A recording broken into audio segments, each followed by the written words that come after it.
Hello, everybody. My name is Adam Harris from Trade with Precision, and welcome to IC Markets Market Commentary. So, first of all, having a look at the Forex calendar for this week, it's very, very important, drawing your attention to it being the first Friday of October. Can you believe it? We're already in October. Just want to draw your attention to ADP employment change as well as ISM services PMI data. Then, of course, jobless claims before the end of the week. And finally, of course, non-farm payrolls and the unemployment rate as well. So all of these are very much likely to be very high impacts. I'm going to go to the charts in a moment, and I'm going to show you why it is a little bit more significant this week than it is ordinarily. On the charts, starting with euro against the US dollar, you can see that we've actually had 1, 2, 3, 4, 5, 6, 7, 8, 9, 10, 11, 12 weeks to the downside. This has not happened before.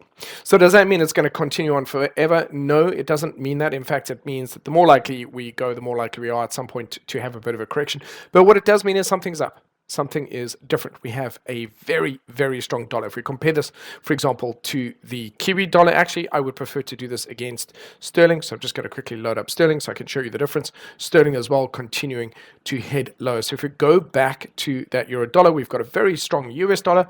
And if we go back to, euro dollar chart here, you can see that at some point we're looking for a correction. So I can see here we've had a number of retracements. If I go down to the 4-hour time frame, what you will start to see is beginning to show here is we're starting to get some bullish divergence. All right, so the market now is starting to slow down, and this is ahead of NFP. So the question is really going to be is by the end of the week, by the close of this week, will we continue in the direction that we are currently in, or is this week going to be the week that turns the tide? This is very significant because we are seeing this across all of the asset classes. We have a look at gold on the daily here. You can see we've broken through support. We've just had a very, very strong move to the downside. We're also overextended. Let's get some perspective on that. For example, you can see here we've knocked right down towards 1830, 1824 area and looking to find some support. If I go to the 4-hour, this trend is very, very strong. There's no signs of any bullish divergence creeping in here yet. But again, by the time you see this or by the close of the week, this could have changed. What I'll be looking for is a deeper retracement and certainly potentially a bit of a correction with bullish divergence that would lead to next week being a very different type of week. We would start to see a weaker dollar if this is going to be the case. One chart, however, that has done particularly well looking here is at crude oil.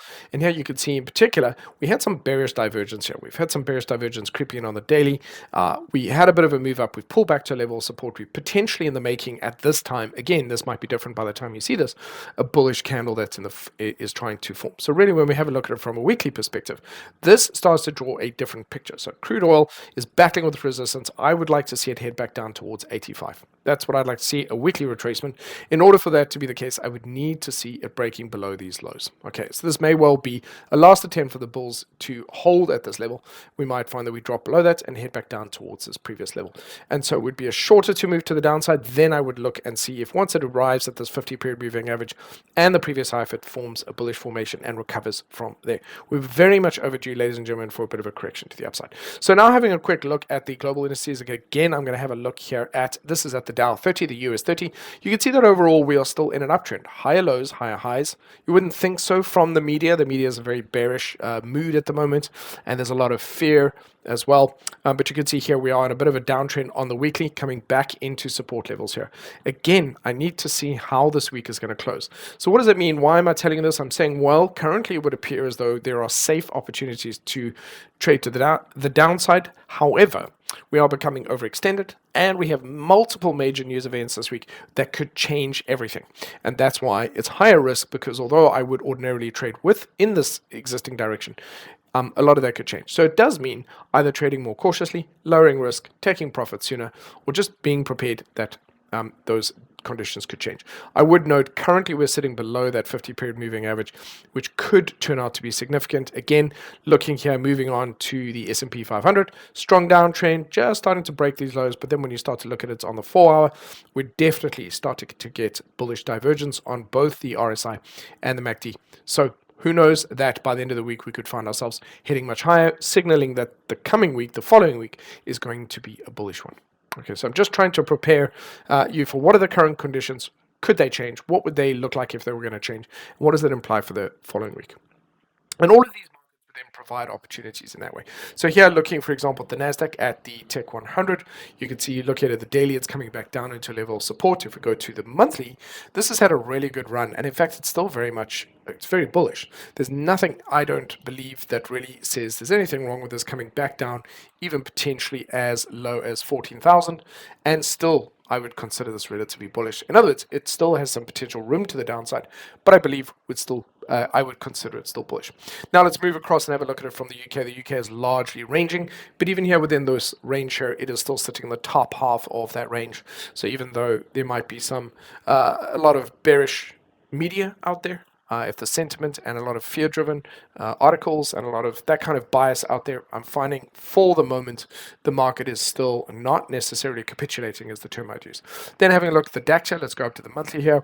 Again, you can see that within this move, just coming off recent highs, we're still sitting in a good area for it to turn bullish. Okay, so it's not to say that we can't necessarily continue, but it's much safer for us as traders to take 1 week at a time. That way, if there is still a bull market in our future, this is where it's going to turn around, and we will be prepared for that. If we assume that this is a guarantee that price is going to come down here and when the next market crashes upon us, which doesn't really seem to be the case just yet, then we could get ourselves in trouble. We begin shorting positions, the market turns around here and carries on up, and we find ourselves on the wrong side of the next bull market, which is something I really don't want to happen. The ASX as well, just having a look at that, you can see just coming off all-time highs, back down to a major level of support. So we still got some room before this can turn around. That's where it has done it in the past, and therefore I want to just put that to you. Then moving on to cryptos as well, just a quick talk about Bitcoin here. It's still stuck within its range. It's actually performed relatively well. A lot of the markets have been coming back down towards the lows. Meanwhile, Bitcoin has actually been pushing up a little bit. So quite impressed with that. Overall, it's still in an uptrend on the daily, for example. This is a great area for it to find a bit of a bullish setup and then to continue to the upside there. MACD is trending higher, RSI is trending higher, so Bitcoin is bullish. Then having a quick look at some individual stocks to wrap this up. Tesla, for example, still stuck between this rising trend line and this sloping downward trend line.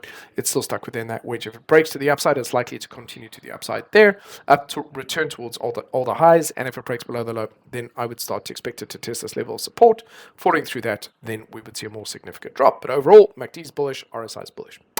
Then we have a look at NVIDIA, which overall, as I have said before, it's overextended, very much needs a correction. Certainly, I would say a break of the low of September would see this potentially, or more likely, coming down towards the 340, 350 area. So it's very overextended, it needs to do that. So this could be a head and shoulders in the making. So how do we do that? We'd usually measure across the neckline and looking for a break of the low here and even a break of that level, and then watch as it drops down towards these lows.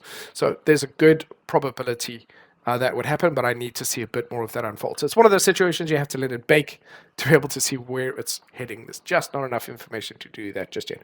Amazon as well, having come back up into these previous highs over here, was a bit of a lagger, so it is struggling a bit with this level of resistance, but it's had a really good move up, and any kind of a move down would still really, in my mind, allow it to find some support even in this area as low as 113 and work its way back up. Definitely some bearish divergence here, so it is having a weekly correction or a monthly retracement, but it's in a really good area for it to turn around. So there's just quite a few things that are up in there that we need to wait, and a big chunk of it, ladies and gentlemen, is being driven by that incredibly strong dollar. Okay, that strong dollar, which is really a big part of it, and therefore I need to give it a bit of time, and this week is one of those weeks where I want to be a little bit more cautious and see how things play out before I make my decisions for next week. Certainly next week, for example, some good opportunities should we start to turn around and begin a bit of a daily retracement or a weekly retracement. There should be some higher probabilities, safer trading opportunities as we head back up in towards these levels. And again, it would be the same certainly for gold and silver. We'd likely to see some big moves for ideally a week or more to the upside, providing some higher probability, safer trading opportunities. That is it from me. I want to wish you all the best. Trade cautiously. Make sure you're sticking to your plan. And I very much look forward to seeing you in the next video. Thank you.